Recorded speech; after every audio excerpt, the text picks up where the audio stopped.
Assalamualaikum warahmatullahi wabarakatuh. Selamat pagi. Kita kembali ke materi kimia kita yang terakhir ini, yaitu ini materi terakhir untuk semester ini. Nah, materinya yaitu laju reaksi. Ya. Di sini untuk laju reaksi ada beberapa yang akan kita pelajari. Adapun tujuannya yaitu diharapkan kalian dapat menjelaskan yang pertama pengertian laju reaksi atau konsep laju reaksi, kemudian teori tumbukan, faktor yang mempengaruhi laju reaksi, order reaksi, dan penentuan persamaan laju reaksi. Ya, tapi sebelumnya ingat kembali ini materi kelas 10, apa itu reaksi kimia? Ya. Apa itu reaksi kimia? Karena kalau kita tidak tahu reaksinya, pasti kita tidak bisa menentukan lajunya. Nah, di sini buku flashback kembali. Reaksi kimia itu apa? Reaksi kimia adalah peristiwa perubahan kimia di mana zat yang bereaksi atau reaktan dia akan berubah menjadi zat hasil reaksi. Ya, di sini selalu dihasilkan zat baru. Ingat, pasti dihasilkan zat baru, di mana zat baru itu pasti komposisinya baru, kemudian sifat pasti berbeda dari yang sebelum dia bereaksi. Contoh, misalnya kalian larutkan gula dalam air, kemudian dia jadinya apa? Larutan gula. Tidak kelihatan lagi mana gula, mana air, ya. Oke, kemudian kita langsung saja ke konsep laju reaksi. Di sini ada beberapa fenomena atau kejadian. Di sini ada kembang api, ada buah mangga, ya. Kemudian perkaratan atau besi karat. Jadi buah mangga di sini yang kita ambil yaitu dari prosesnya dia dari mentah menjadi matang, ya. Kemudian proses perkaratannya ada lagi proses fosil itu bereaksi di dalam tanah yang tertimbun bertahun-tahun, ya. Kemudian di sini ada bom, ya. Nah, dari reaksi-reaksi contoh ini bisa dilihat bahwa reaksi itu ada yang berjalan cepat dan ada yang berjalan lambat, ya. Contoh yang cepat pasti dia kembang api, bom itu cepat, jadi begitu direaksikan dia langsung menghasilkan reaksi. Sedangkan kalau untuk buah atau proses pematangan buah, kemudian perkaratan, fosil yang terurai di dalam tanah itu membutuhkan waktu yang lama. Oke, di sini besarnya perubahan yang terjadi dalam satuan waktu, misalnya detik, menit, jam, hari, bulan. Jadi laju reaksi itu adalah laju berkurangnya pereaksi atau reaktan atau laju bertambahnya pembentukan produk. Jadi untuk bereaksi berarti lajunya akan semakin berkurang, sedangkan dia akan bertambah cepat ketika dalam pembentukan produk atau hasil. Ya, kemudian di sini ada laju reaksi didefinisikan sebagai perubahan konsentrasi reaktan atau produk setiap satuan waktu. Ya, jadi di sini rumusnya V sama dengan D itu perubahan konsentrasi reaktan atau produk, ya. Di sini ini D ini perubahan konsentrasi per perubahan waktu atau DT, ya. Nah, di sini ada keterangan bahwa V itu adalah laju reaksi, kemudian DC itu tadi perubahan konsentrasi, sedangkan DT perubahan waktu. Oke. Di sini ada contoh, misalnya ada persamaan reaksi P ditambah Q menjadi PQ. Berarti di sini yang V-nya sama dengan berkurangnya perubahan konsentrasi P atau reaktannya. Di sini ada P, ada Q. Berarti berkurangnya min, ya. Jadi tanda min di sini dia menyatakan bahwa dia berkurang atau laju reaksinya berkurang. Jadi di sini V sama dengan berkurangnya perubahan konsentrasi P per perubahan waktu atau berkurangnya perubahan konsentrasi Q per perubahan waktu atau bertambahnya perubahan konsentrasi PQ. Ingat, dia bertambah karena dia sebagai produk per perubahan waktu, ya. Nah, di sini ada grafiknya seperti ini, ada grafik perubahan konsentrasi preaksi dan produk. Jadi preaksi itu dia semakin lama semakin turun, sedangkan produknya dia semakin lama semakin naik atau bertambah. Oke. Nah, di sini ada sama saja ya. Jadi ini sistem homogen. Misalnya lagi ada A dan B menjadi C dan D. Ya, di sini ada untuk grafiknya. Ya, hasil reaksinya itu C dan D, sedangkan reaksinya A dan B. Jadi di situ laju bertambahnya konsentrasi produk dalam satuan waktu berarti plus delta produk per delta T. Ini sama seperti tadi. Kemudian dia berkurangnya konsentrasi reaktan atau min. Ya. Berarti di sini satuan laju reaksinya adalah molar per sekon. Sedangkan molar itu adalah mol per liter. Oke. Kemudian sini ada contoh. Nah, misalnya reaksinya seperti ini. 2N2O5 menjadi 4NO2 ditambah O2. Ya, berarti di sini ada reaktannya N2O5 ada 2, sedangkan yang di produknya ada NO2-nya 4, kemudian O2-nya ada 1. Nah, di sini untuk V-nya, jadi VN2O5 karena dia di reaktan atau sebelah kiri, berarti dia berkurang, tandanya min. Perubahan konsentrasi N2O5, jadi konsentrasi itu dia dipakaikan kurung siku. Ya, hati-hati, konsentrasi itu dia dipakaikan kurung siku. Jadi di sini perubahan konsentrasi N2O5 per perubahan waktu. Oke. Kemudian untuk NO2 di sini kan berarti dia bertambahnya konsentrasi NO2 per perubahan waktu. Kemudian untuk O2 karena dia sama-sama di sebelah kanan dengan O2 berarti dia adalah perubahan konsentrasi O2 per perubahan waktu. Ya, tapi ingat di sini hati-hati ada koefisien masing-masing, ya. Nah, sesuai dengan perbandingan koefisien reaksinya, berarti nanti rumusnya untuk V itu 1 per koefisien reaksi dikali laju masing-masing komponen. Jadi di situ nanti untuk V-nya N2O5 dia jadinya 1/2. 2 itu apa? 2 itu adalah koefisien dari N2O5. Ini koefisien, ini angka yang ada di depan N2O5. Jadi dia 1/2 dikali perubahan konsentrasi N2O5 per perubahan waktu.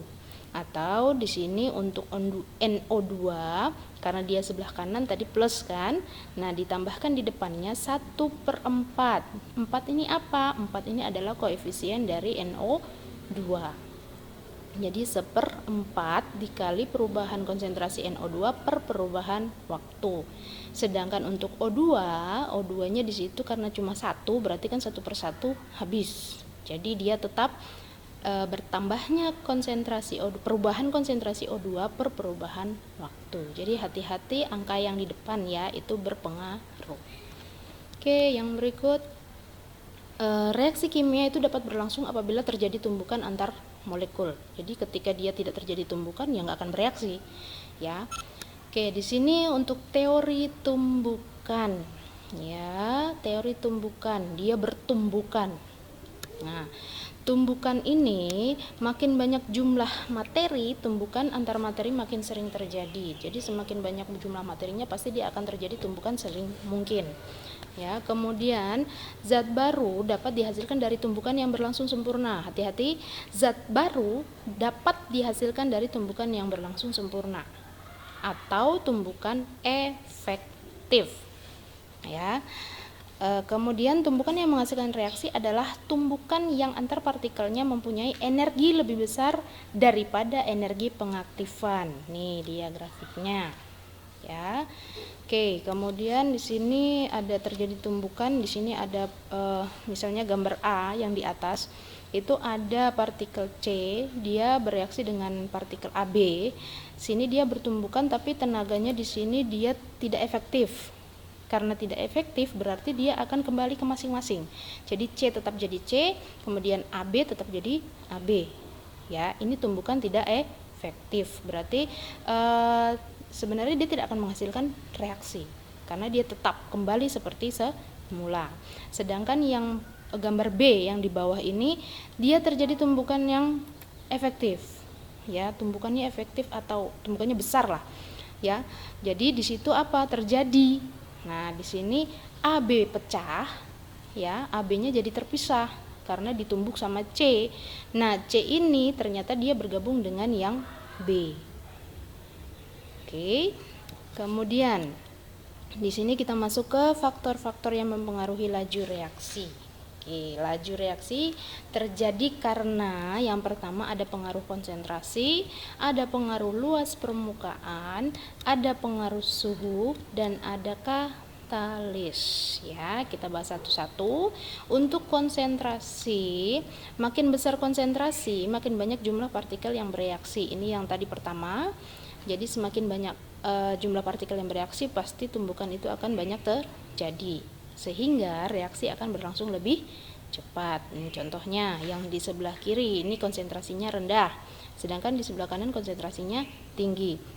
Berarti kemungkinan terjadi tumbukan yang paling banyak yaitu ketika konsentrasinya tinggi, sehingga reaksi akan lebih cepat ketika konsentrasinya tinggi. Oke, untuk yang kedua, luas permukaan zat semakin besar, singgungan akan antar reaksi makin besar. Hati-hati di sini luas permukaan itu dia berhubungan dengan ukuran partikel. Ya, ukuran partikel itu kan ada yang bongkahan, ada yang serbuk gitu. Jadi dia pengaruhnya dari ukuran partikel. Ya, jadi di sini misalnya ini gula ya, misalnya ada gula batu dengan gula pasir. Kira-kira lebih cepat mana yang bereaksi? Ya jelas gula pasir. Karena apa? Kalau dia butirannya lebih kecil, otomatis luas permukaannya lebih besar, akan terlihat besar sehingga tumbukannya akan mudah terjadi. Makanya dia mudah larut. Ya, jadi misalnya gula pasir dan gula batu pasti lebih cepat larut gula pasir karena dia akan saling bertumbukan lebih cepat karena areanya itu lebih lebih luas, dia mudah bergerak ya. Oke, kemudian kita pindah ke suhu. Jelas ketika kita memanaskan sesuatu pasti akan cepat mempercepat reaksi dari apa yang kita panaskan, ya kan? Misalnya kalian larutkan gula dalam air panas dengan air dingin, pasti lebih cepat larut di dalam air panas. Oke, di sini ada jika suhu tinggi dia tumbukannya semakin cepat, makanya dia semakin bereaksi semakin cepat, ya, maka laju reaksinya pun akan semakin besar. Sedangkan kalau dia airnya suhunya rendah, airnya dingin misalnya, itu dia tumbukannya lambat, jadi reaksinya juga akan lambat. Oke, sedangkan untuk katalis ini dapat mempercepat laju reaksi tanpa ikut bereaksi. Sebenarnya ada beberapa katalis yang dia ikut bereaksi tapi dia sebenarnya tidak mengubah komposisi hasil reaksi. Itu intinya, dia tidak mengubah komposisi hasil reaksi. Ya, jadi dia hanya membantu untuk menurunkan energi pengaktifannya saja supaya berlangsung cepat. Ya, oke. Kemudian di sini untuk peranan katalisnya ada contohnya dalam makhluk hidup dan industri. Contoh di sini enzim. Ada di sini enzim dalam pencernaan ya, amilase dalam air liur, dia mencegah amilum menjadi maltosa. Amilum itu tepung. Kemudian di sini untuk industri ada pembuatan asam sulfat. Kita gunakan katalis vanadium pentaoksida. Sebenarnya dari bereaksinya, tapi ini hanya sekedar tahu saja untuk peranan katalisnya. Kemudian pada pembuatan margarin dari minyak kelapa, kita pakai katalisnya nikel. Ya, kemudian pembuatan asam nitrat melalui proses Ostwald, jadi digunakan katalis platinum radium. Nah, ini sebenarnya bagus kalau kita praktek, tapi ya sudahlah, kita jalankan saja apa yang ada. Kemudian yang berikut itu kira-kira peranan katalis. Oke, kemudian sini ada penafsiran grafik faktor yang mempengaruhi laju reaksi. Yang pertama di sini konsentrasi. Ini lihat di sini konsentrasinya besar, berarti dia akan lebih tinggi daripada konsentrasi yang lebih kecil. Kemudian untuk luas permukaan. Nah, ini partikel serbuk dan partikel batangan. Ini lihat. Ya, jadi partikel serbuk dia akan cepat bereaksi. Oke. Kemudian di sini ada lagi suhu lebih tinggi pasti dia lebih cepat bereaksi. Kemudian ada katalis. Jadi kalau kita pakai katalis pasti dia akan cepat bereaksi. Oke, untuk order reaksi dan grafiknya. Jadi order reaksi itu ada order 0 ya. Jadi grafiknya seperti ini. Kapan dia terjadi untuk reaksi order 0? Ketika besarnya laju reaksi tidak dipengaruhi oleh konsentrasi pereaksi. Ya, dia tidak mempengaruhi besarnya laju reaksi. Makanya di sini dia garisnya lurus. Ya. Kemudian di sini ada lagi reaksi order 1. Order 1 itu berarti dia terjadi ketika besarnya laju reaksi sebanding lurus dengan konsentrasi pereaksi. Dalam hal ini kalau konsentrasi kita naikkan 2 kali dari semula, maka laju reaksinya juga akan otomatis naik 2 kali. Ya. Kemudian di sini juga dia masih garis lurus, hanya dia miring ya, karena dia akan menaik. Kemudian di sini yang ketiga ada order 2. Ya, di sini dia terjadi ketika besarnya laju reaksi merupakan pangkat 2 dari konsentrasi pereaksi. Jadi ketika konsentrasinya kita naikkan 2 kali, berarti V-nya ya 2 pangkat 2, jadinya 4 kali lebih besar. Oke, di sini bentuknya berubah, dia akan berbentuk lengkung atau parabola. Nah, yang berikut persamaan laju reaksi terakhir. Laju reaksi dapat dinyatakan dalam persamaan yang ditentukan berdasarkan konsentrasi awal setiap zat dipangkatkan order reaksinya. Jadi ingat, konsentrasi awal setiap zat itu adalah reaktan, konsentrasi awal. Ya, dia tidak pengaruh dengan hasil reaksi. Oke. Untuk misalnya ada reaksi AA tambah BB menjadi CC tambah DD. Ya, di sini rumusnya berarti adalah V sama dengan K dikali konsentrasi A pangkat X dikali konsentrasi B pangkat Y. Ingat, C dan D-nya tidak pengaruh di situ. Nah, di situ untuk K itu adalah tetapan laju reaksi. Ya, untuk X yang pangkat di atas itu adalah order reaksi terhadap zat A, Y itu order reaksi terhadap B, sedangkan X tambah Y itu adalah order reaksi total yang akan membentuk grafik seperti tadi. Jadi grafik tadi itu dia akan dinyatakan dalam jumlah order yang bereaksi. Oke. Nah, di sini ada contoh, misalnya ada reaksi PA tambah QB menjadi RC tambah SD. Jadi order reaksi nolnya, ketika dia bereaksi dalam order reaksi 0, maka V sama dengan K dipangkatkan K kali konsentrasi A pangkat 0. Ya. Kemudian order reaksi 1, misalnya dalam order reaksi 1 berarti V sama dengan K dikali konsentrasi A pangkat 1. Kalau dia order reaksi 2, berarti V sama dengan K dikali konsentrasi A pangkat 2, atau bisa juga karena di situ reaktannya ada A dan B, berarti dia B-nya masuk ketika dia di order 2. Berarti di situ bisa kalau A saja berarti dia K dikalikan konsentrasi A pangkat 2, atau K dikali konsentrasi A pangkat 1, B pangkat 1. Ini kan kalau dijumlahkan pangkat 1 jadinya 2. Berarti dia juga termasuk order 2. Jadi ingat, order itu adalah jumlah ya, jumlah dari yang pangkat X dan Y tadi. Sedangkan untuk order reaksi 3 ya, ini bisa ketika dia cuma A saja yang bereaksi, berarti K dikali konsentrasi A pangkat 3. Atau ada di sini K dikali konsentrasi A pangkat 2 kali B pangkat 1. Ini kan dijumlahkan 2 tambah 1 juga 3. V K dikali konsentrasi A pangkat 1 B pangkat 2 juga jumlah jadi 3. Sedangkan yang bisa juga kalau cuma B berarti dia K kali konsentrasi B pangkat 3. Oke, cukup sekian. Nah, di sini ada tugas, tolong dikerjakan ya.